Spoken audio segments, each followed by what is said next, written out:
আজকে যুব কমিটি গঠন করা হয়েছে।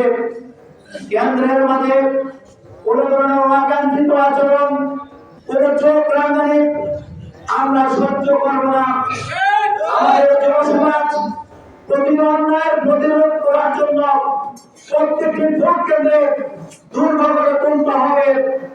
প্রিয় উপস্থিতি, আমরা যদি সিদ্ধান্ত নিতে ভুল করি, আমরা যদি দেশের মানুষের আশা আকাঙ্ক্ষার প্রতিফলন ঘটানোর ক্ষেত্রে পেছনে থেকে সামনে থেকে প্রতিটি সংকটে যারা নেতৃত্ব নিয়েছি, আগামী দিনে যদি আমরা সেই নেতৃত্ব দেওয়ার থেকে বিরত থাকি, তাহলে বাংলাদেশ নতুন করে আবার পথ হারাতে বাধ্য হবে।